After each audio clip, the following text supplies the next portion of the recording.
That was really good. That was very informative. Thank you for taking the time.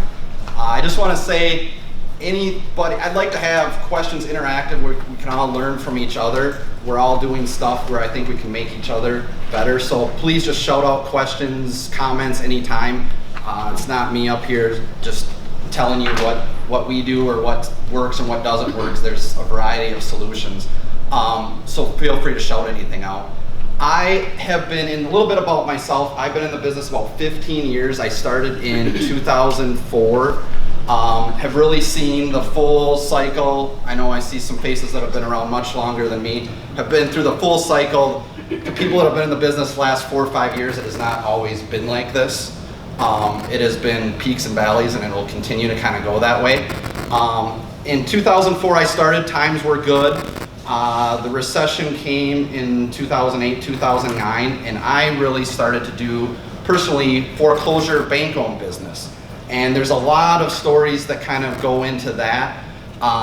What I learned specifically about that I kind of carried over was business philosophy is not to treat each individual transaction as a transactional paycheck or a payday, but really that one transaction leads to 10 more. And what I mean by that is we could get a property that I was managing that I do weekly reports on. It'd be worth $40,000 or $50,000, and yes, back then there was a plethora of properties that sold for $40,000 or $50,000.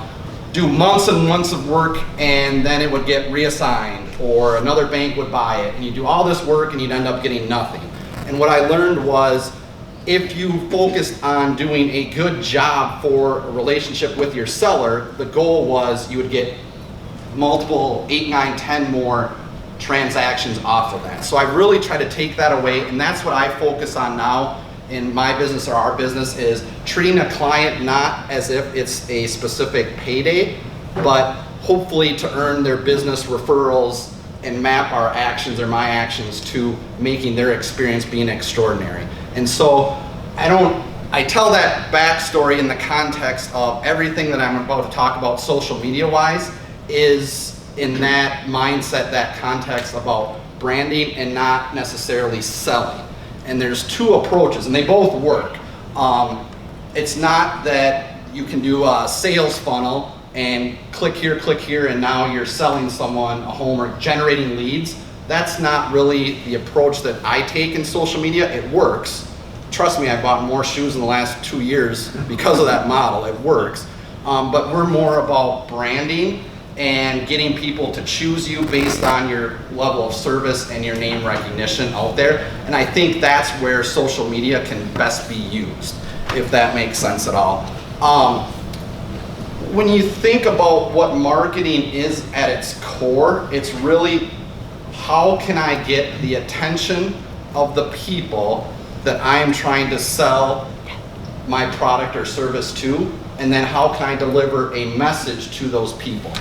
And it used to be in the traditional media realm, whether it's print advertising, radio, you'd put one message out there for everybody, and whoever gravitated towards that one ad or that one radio message, it meant or it resonated with them.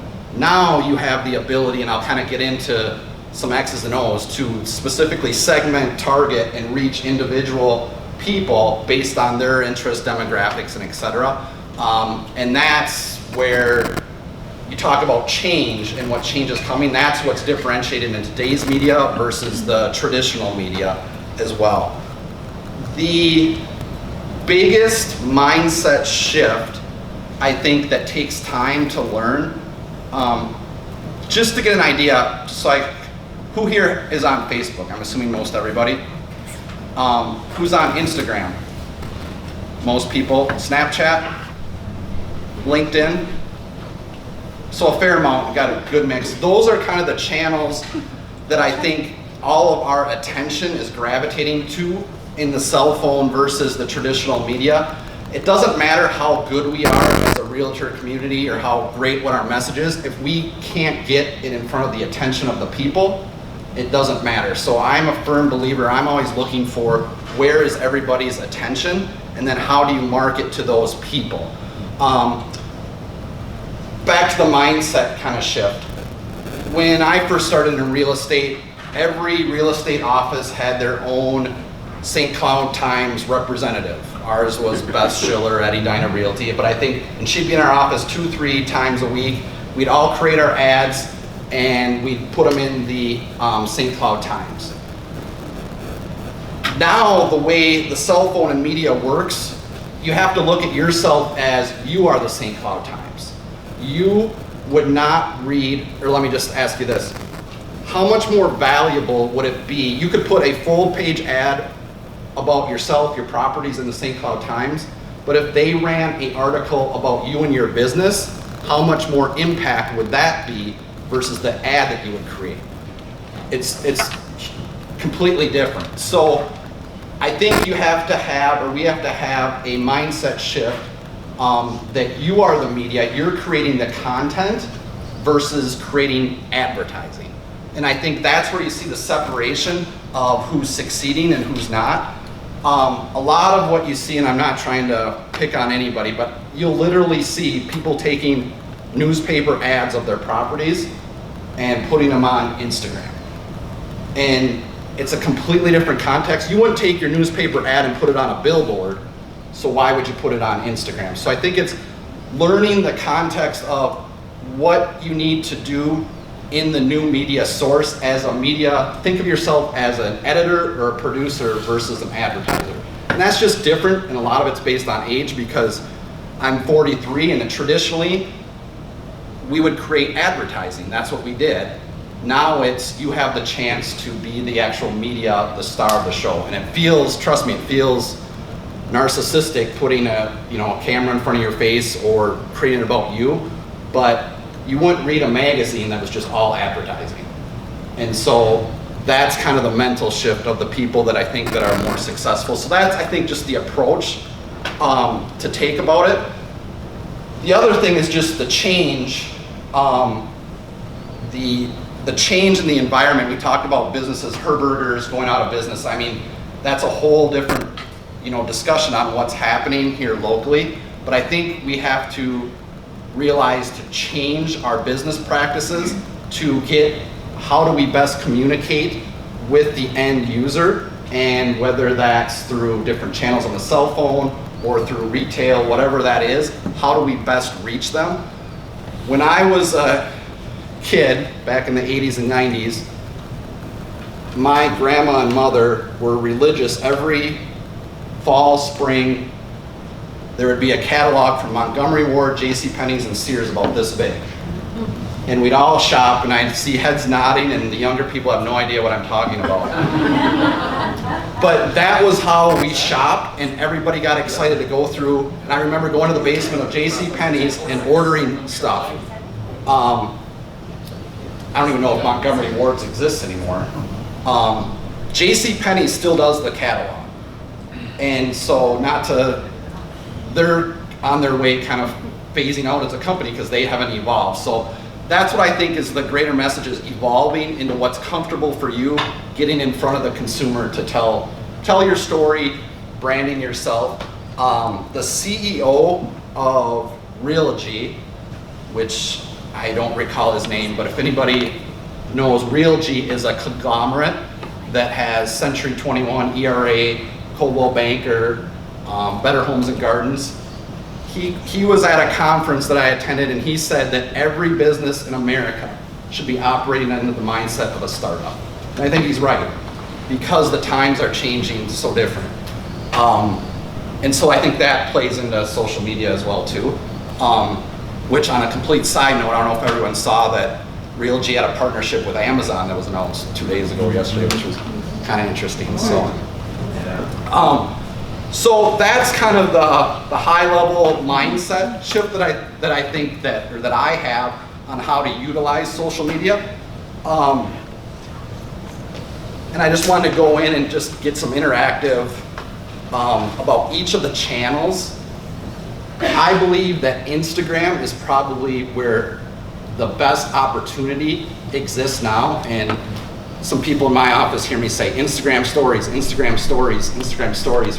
religiously, if you can, who's familiar with the concept of stories, whether it's Facebook, Instagram?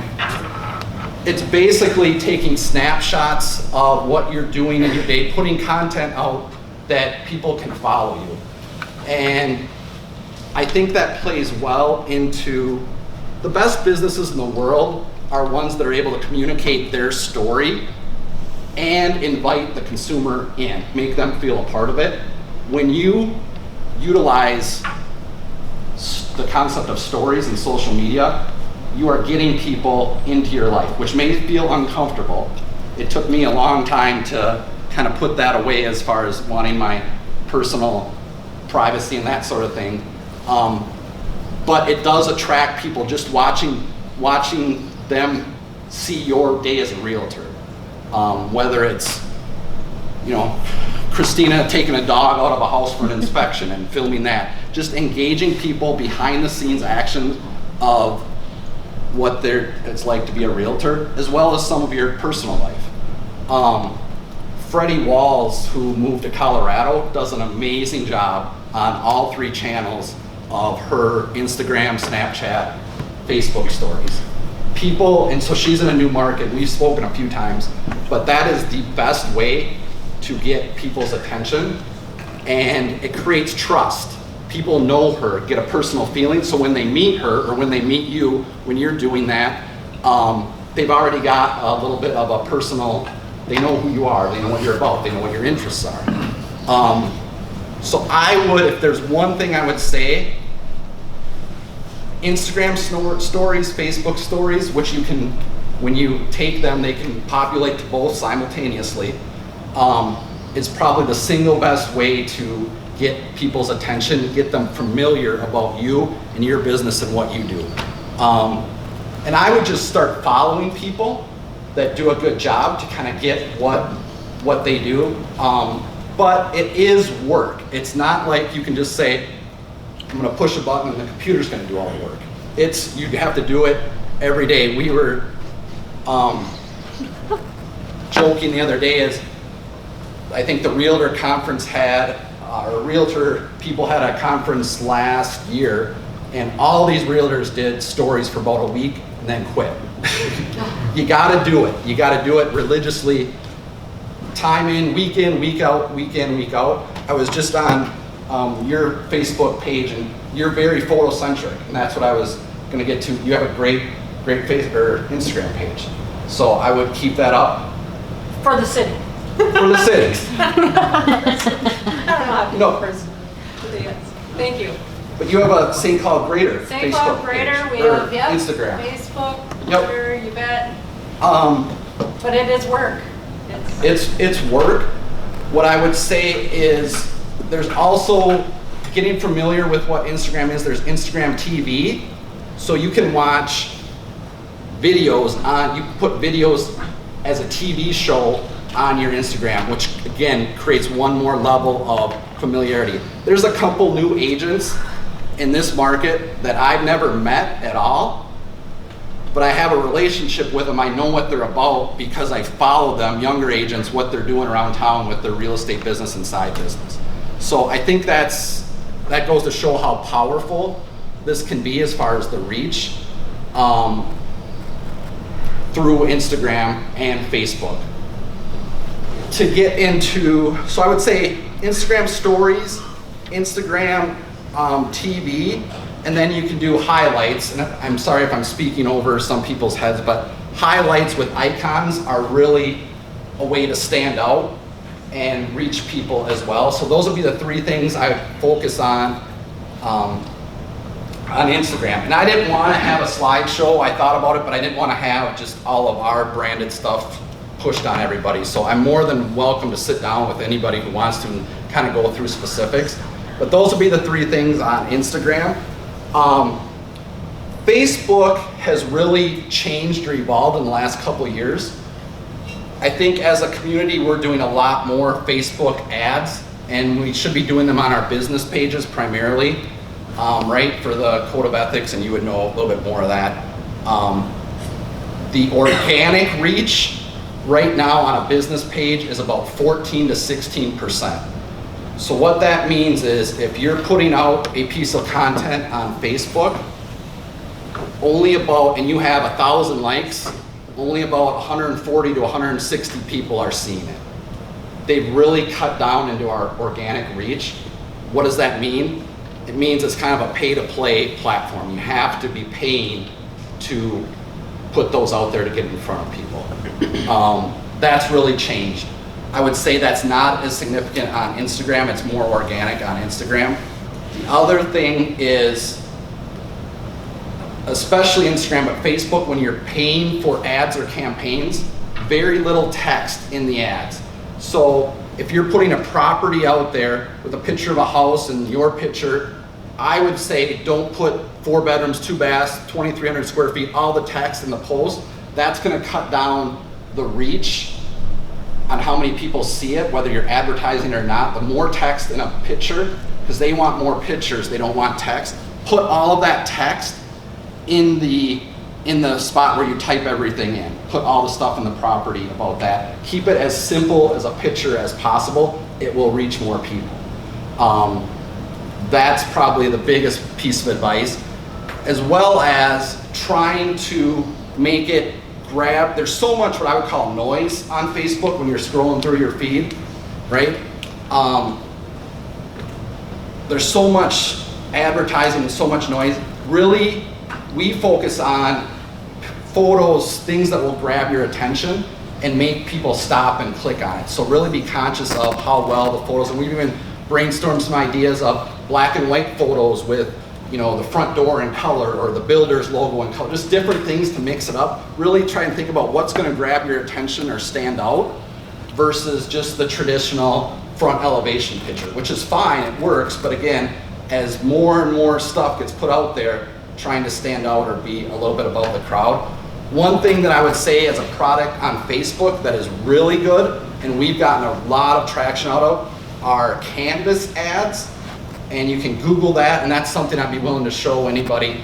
But what Canvas ads are, if you've really seen, you can do a video or a picture, and then if you see a little carrot or arrow, it's almost like an embedded web page inside Facebook. So you can click on that, and you can open it up, and it can be a series of anything. It can be videos, it can be links. So we utilize those with our properties, you know, interior photos, exterior videos, that sort of thing. Canvas ads, I think, are a really powerful way to get exposure or maximize your clients' properties through Facebook. As well as stories in Facebook. And what I would say twofold is a lot of what I see out there people doing is making their posts about their day-to-day life as their Facebook posts. Those are more story posts.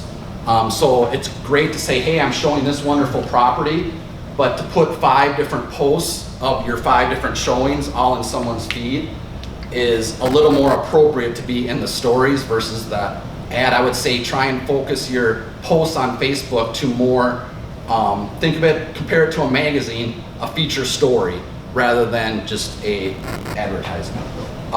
That's just one little tidbit. I'm running out of time here, so I'll go real quick. Snapchat, I think, is the biggest opportunity for paid advertising for any companies. You can get, right now, you can reach 1,000 people for about $2.25, a 15-second video on Snapchat. And we've utilized it. I think the opportunity for all of us as a realtor organization to brand ourselves through Snapchat, doing the story concept again through another channel. Now, obviously, the demographic is much younger in Snapchat, but I'll tell you, from as soon as people's grandkids get on something, they're gonna get on it. And so you're seeing people, 45, 55 plus using Snapchat, but 40 and under, it's the norm, I believe. I grew up watching SportsCenter as a kid in the 90s and on TV, and I have not watched SportsCenter on TV for probably years. I watch SportsCenter on Snapchat now. And every show, Jimmy Fallon's on Snapchat, all the main shows are on Snapchat. I can run a 15-second video commercial on Jimmy Fallon and put it in there for about $2.50 per 1,000 people. The opportunity is amazing. And I think once the bigger brands, the Pepsis, the Motorola's, wherever, start really taking their money away from TV advertising and put it into these, the price is going to go through the roof. And that's why I think the opportunity now to evolve and change to get brand recognition is really key. So LinkedIn is something I have not learned really. LinkedIn is a tremendous opportunity. A lot of people are using it really good. I would encourage everybody to use it. I just don't know a lot about it. I'm on it, but I don't interact. Every channel has its own culture, and LinkedIn is probably the best value as far as organic reach, as well as paid advertising. But I would say the 5 or 6 main channels are Facebook, Instagram, Snapchat, LinkedIn, YouTube. YouTube's another one where that's where all the younger kids, I mean, my kids don't watch TV anymore, they're watching YouTube. I mean, shows that I'm making slime or Sis versus Bro or shows that I've never even heard of. But here's one thing about YouTube, and I'll wrap it up real quick. It used to be 10 years ago, SEO was the big rage, where you get SEO and you type in St. Cloud real estate, you'd want your website to come up #1, right? That was kind of the essence of SEO, which that still exists. YouTube is owned by Google. If someone is searching, let's say St. Cloud real estate, and now they're on watching any videos in Facebook, YouTube, whatever, you can buy your videos to show up in their advertising on YouTube based on the audience that searched St. Cloud real estate. So you can play that out. If someone's searching specific homes, you can start feeding them specific content to what they're looking for. And I think, someone try it here now and prove me wrong, but if you go to Zillow right now and you type in, you do a search on Zillow, almost immediately in your newsfeed you're going to see Zillow properties and they're retargeting you. And so the companies that are really executing in this realm are a little bit head and tails above the ones that aren't. So voice search is, I think, what's coming. If 70% of people searching on a mobile phone are doing it through voice, I always kind of watch what my kids do. My kids don't even type it anymore. They're all voice text. Everything's voice. So it'll be interesting, and I've told this to some of my people, where you're sitting around your house and you're saying, okay, Alexa, Siri, Google, show me the last 10 properties in St. Cloud between $250,000 and $300,000. And you're gonna go to your smart LG fridge with a screen and you're gonna pick 3 of them, right? This already exists, by the way. And you're gonna say, Alexa, Siri, book it. And whoever's the agent that's paying Amazon, Google, or whatever, an obscene amount of money to get that lead is gonna get that. Or your friend is gonna say, you know what, I used Debbie Bertelson, she was excellent, you have to use her. And so those are the two business strategies I think you gotta look at. How am I gonna play into? The approach that I kind of talked about is the latter of building your brand and your name through social media as a part of it, to where you have word of mouth, you have to use my agent Debbie Bertelson or that sort of thing. But I think voice is gonna change everything when people start searching by voice. So any questions at all? I'll kind of wrap it up. I know we're running long on time. Brandon, don't you think social media is just going to go away in the next couple of years? The channels might. I think the communication of us will always be there, but the applications might change. What can you tell us about target marketing? One of the things is we're doing in our department, in our workforce resident marketing, is we'd really like to target alumni. alumni from St. Cloud Cathedral, get them attached to, hey, they just won the Boys State High School Hockey Championship. I mean, there's an allegiance there that we've found a lot of people, after they graduate from college or university, and they go see that the grass isn't necessarily greener after 4 or 5 years, get some experience, and they generally want to come back, but they don't know what opportunities exist. We're in our social media, we're trying to target alumni who want to know that how St. Cloud has changed, that it's still got a great quality of life, Yep. and some of those people. There's a number of different ways. ways. In real estate too? With Yeah, alumni? we have to be careful in real estate because we're now, and this is really going to play out in the next year on, we're subject to these fair housing laws that are just now getting implemented. Oh. So we can't target based on age Sure. to any, Oh, yeah. a lot of demographic information, and that's changing. That's something to be aware of too. When you're running, sorry, I'll get back to your question. The intuitive thing is if you're running an ad on a patio home is to target it to people 40 and above. That's breaking fair housing. And so, and the pendulum is swinging so much the other way with what's happening now is what they're allowing. If they're categorizing you as a real estate company, they're even saying areas within 15-mile radius, and that's all going to change in the next year, so that's something to be aware of.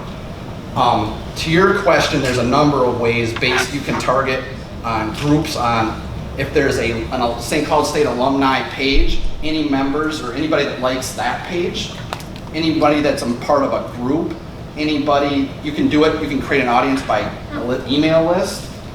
So there's a number of ways to do that, and it'll be interesting to hear what you're trying to do that. But yes, we just gotta be careful as realtors when we start targeting that the HUD eye is really on this industry now for because of what's going on politically too. It's really, we could be made an example of. And I would say not just targeting in ads, but in content. I've seen some stuff that's kind of made me cringe, and I don't think there's any bad intent, but people making offers to single parents or stuff like that, you just got to be careful not to do any of that, because when the law comes down, obviously racism or stuff like that is the extreme, but the law says there's 9 or however many protected classes, and they treat them all the same. So familia status, that's treated the same as the most obvious extreme stuff. Yeah. So I know we're 10 after, so I'll let everyone go. But I appreciate it, and I'm around for any questions. Well, thank you, John.